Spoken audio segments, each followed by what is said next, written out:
But it was a big identity shift because not only was I like letting go of dance slowly, I was also a mother. So that identity from I'm a mother now, and I am my identity is not so much a dancer. That was a transition for about 2 years of my schooling because osteopathy school is about 4.5 years long. So for about 2 years there, I was holding on to dancing. And then at one point, I just realized this is not possible. I can't wear all these hats and do these things well.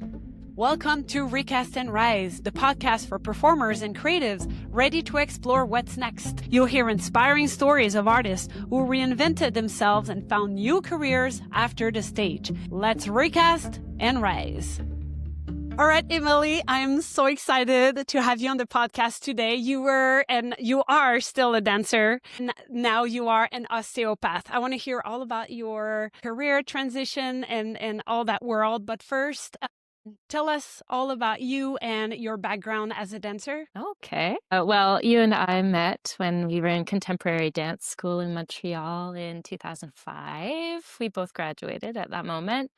And you've been in Vegas pretty much since then while I stayed in Montreal. Yeah, I've always been attracted to a lot of different dance styles, and dabbled in contemporary dance as well as b-girling and popping and other street styles. For me, the relationship to music has always been a passion for me, so I really connect with dances that are very musical, which sounds obvious, but in contemporary dance, it's actually not always given that relationship to music. I was always an independent artist. I worked with several companies, but always as a self-employed dancer. And I feel like I've always loved the student role for myself almost more than the performer role. The performer role is like the flower on the tree, but the work of learning the dances and practicing the dances was always more important to me.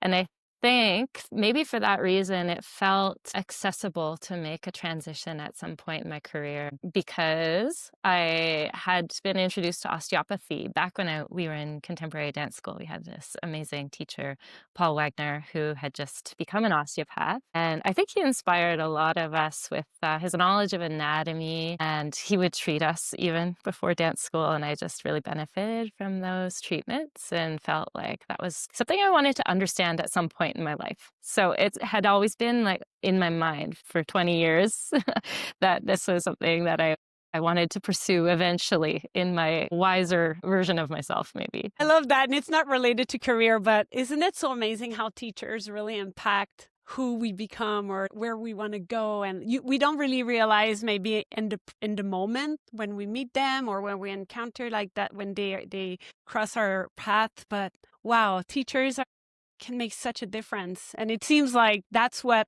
for you, like, wait, I think that may be something I want to do. Absolutely. Tell us a little bit about, so you danced for many years.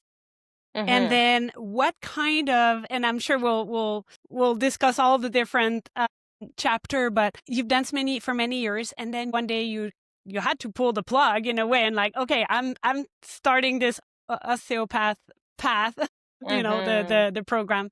What happened? What made you take the leap?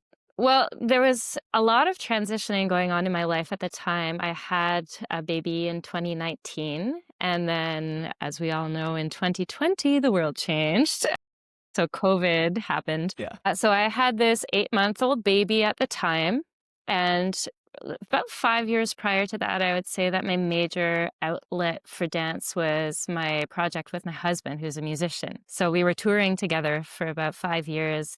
He was playing music, singing, producing, and I was dancing on stage with him. His name is Phrase. And so we were like this little pocket of art that would travel together, and we just made it work. So when the pandemic happened and we had this baby who we were intending on bringing on tour with us around the world, I realized how our model was not very resilient financially. Right. And I Yeah. felt like, I always had this little osteopathy in my back pocket as something I wanted to pursue. And I had thought maybe when my child's like 6 and is going to school, she was 8 months old. And I was like, I think this is my sign. This is the time that this needs to happen. So it was kind of imposed on me maybe a little earlier than I felt ready for, but at the same time, it was beautiful. But it was a big identity shift because not only was I like letting go of dance slowly, I was also a mother. So that identity from, I'm a mother now, and I am. My identity is not so much a dancer. That was a transition for about 2 years of my schooling because osteopathy school is about 4.5 years long. So for about 2 years there, I was holding on to dancing. And then at one point, I just realized this is not possible. I can't wear all these hats and do these things well.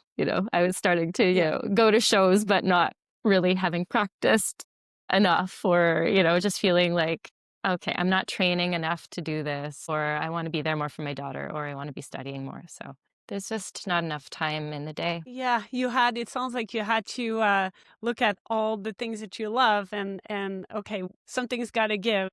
Yeah. But at the same time, maybe and tell me if maybe that's not your experience, but it seems like you're still dancing. Yeah. So you still have that outlet with your husband where you're still very much a creative person. I'm coming back in touch with that part of myself. So, about 2 years into my osteopathic studies, I realized I could not practice dance anymore. There was no time in my day. And my husband was doing his own thing with another musician, and that was a great package. So, I actually haven't been dancing for about 2 years. And I just graduated from osteopathy school in March, and I've decided to start teaching dance 1 day a week this fall. So starting next week, I'm giving a dance class, but that's going to be as much about me reteaching myself as it is about sharing my dance with other people.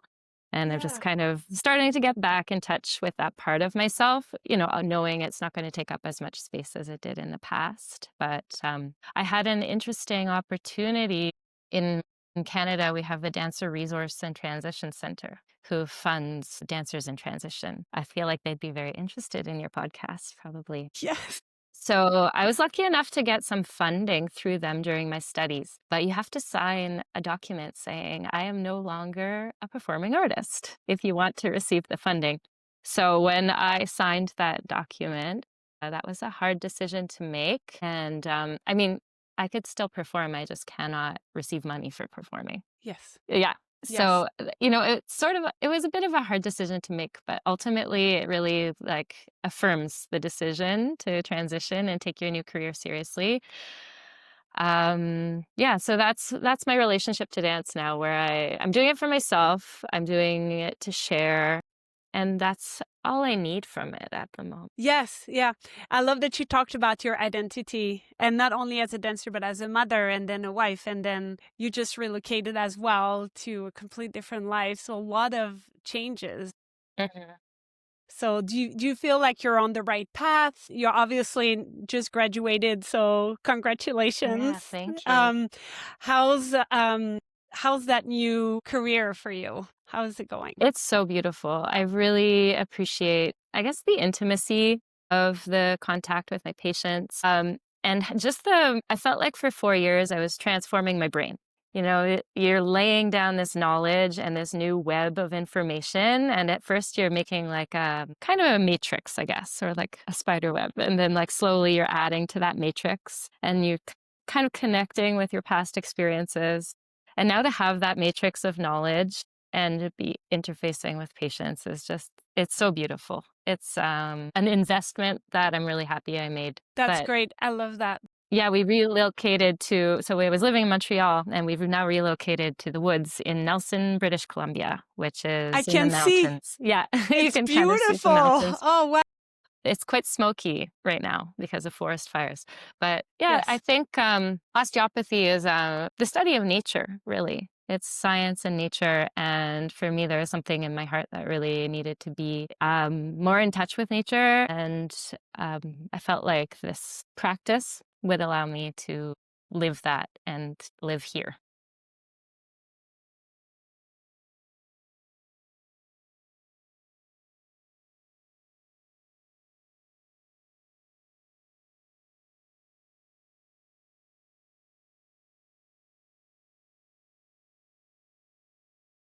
Yes. Emily, you were a dancer. Mhm. What skills helped you transition from being a dancer, very successful one, very creative, to now being an osteopath? What skills did you have to master? It was 4.5 years of intense skill building, like, laying down that matrix was of knowledge was huge. It's kind of hard to describe the amount of labor that was involved in learning those very specific skills. I felt like being an artist, though, and being a dancer, maybe specifically, there's a certain discipline involved in it that lended itself well to that field of study that I chose. So I felt like, yeah, art and dance, the discipline involved was extremely beneficial for me to apply in this new chosen career. During that transition, did you have fear or did you doubt that you were making the right decision to continue Mm. studying, or you were like, nope, that's I know I'm on the right path? Like, did you question that at any point? I definitely had like that in my second year of school where I needed to decide to stop dancing. There was definitely an identity crisis for me because not only was my relationship to what I thought my identity was seated in changing, but also my relationship to my husband was changing because we were no longer sharing that same space of creativity. So there was definitely a moment or, a period of months where I was like, whew, this is a big sacrifice. But then when I reframed that, I was speaking to a friend about it in that difficult time, and she said, it's not a sacrifice, it's an investment. And just that reframing of what this was and that I was not losing something, I was just investing differently, that changed everything for me. I have goosebumps. It's Oh, yeah, it's so true. And especially it sounds like it was very demanding, which I can only imagine that whole period of studying. mm-hmm. So on top of going through the study and having your little girl and the transition with your husband, like that creativity that you're talking about, maybe, I don't know, but maybe you were so close to it. It's great to have someone on the outside be like, hey, you're gonna be great. This is Yeah, just a shift. thank goodness for friends. Yes. They're so needed. Yeah. What would you say to someone that is considering maybe at some point, either now or they know that at some point they will need to transition and find another career? What advice would you give them? I think you just have to feel it in your bones. And it's okay to fail, it's okay to try something and then realize, nope, that's not for me, right? Yeah. That's something I need to remind myself a lot because I'm a very stubborn person. And if I decide to do something, I'm going to do it. Yes. But it's important as well to just feel like, okay, I explored that and actually no. What I realized about myself in this process when I was having those identity crises is that passing through it, it's not dance itself that is so important to me. I have an obsessive mind and an obsessive personality. And for like 30 years of my life, I was obsessed with dance. And I managed to shift that obsession into osteopathy at one point. And now that's actually what I dream about and what I think about all the time. And I think that's just like my comfort zone to be super focused on something. And I know like that's a weird thing to say because some people can't relate to that. Like maybe they feel more ADD, but for me, I just need a hyper focus. And osteopathy became my hyper focus. And, so whatever it is, I think you just need to care about it enough to get hyper focused on it, probably. Yeah. Yeah. And being willing to also at some point transform your identity and being okay to acknowledge that, okay, this part of me is still there, but now it's time to focus on something else. Yeah, absolutely. Because that never goes away, that former identity. It's just Yeah. changing. Yeah. Do you miss dancing?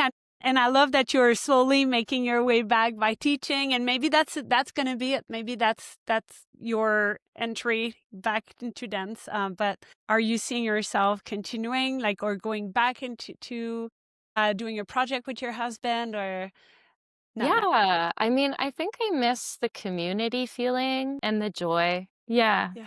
Yeah, Yeah. definitely. But I feel like I can get that in a classroom setting, you know? So, yeah, or even just on a dance floor, like with a good DJ. Yes. Yes. Yes. Yeah. Yes. Yeah. So, Absolutely. yeah. But the joy is something that you can't find, that's just unparalleled, like any other profession. I don't think you're gonna if there's a certain joy in art, Yep. you know? Absolutely. Absolutely. And you're still working with people, which there you still have that connection. You're very much hands-on, no pun, with Yeah. people. So there's this part of yourself that is probably taken care of in a way. Yeah, and it's deeper. What I find myself, finding pleasure in, I wouldn't say like joy, but definitely pleasure in having something objective to finally like settle in. Because art is so subjective. So even if it's joyful, I'm always second guessing myself. Is this good? Is it not good? Is this, you know, and Yes. with osteopathy, you have a body in front of you and you're changing the structure of this body, and it's telling you very plainly, did your work do something or not? And it felt amazing for me to have this calmness in myself to say, this changed or this did not change, and how can I make it change? So I was not expecting to find that because I thought that osteopaths were like magical wizards, and very intuitive people. But it turns out the science is actually quite objective in some ways. What would you say to someone that is ready to transition but maybe feel a little bit unsure or maybe have some fear? Hmm. I don't know. Talk therapy, maybe counseling. It's so useful to have someone to talk to. That was one of the services that the Dancer Resource and Transition has for dancers who are questioning if they're ready to transition, is to talk to a counselor, because you can really work out your thoughts and your fears and figure out what it is that's making you want to change and try things out, I think. Yep. Thank you. Yeah. Is there a fun fact you want to share? A fun Anything else? fact. A fun fact. Humans and monkeys are the only beings that have clavicles. Fun fact. Okay. Now I'm thinking, I'm like, how would they work with that? Like, okay, Yeah. tell me, yeah, So, tell like me more. dogs and cats, for Yeah. instance, they've got a scapula, but they don't have a clavicle.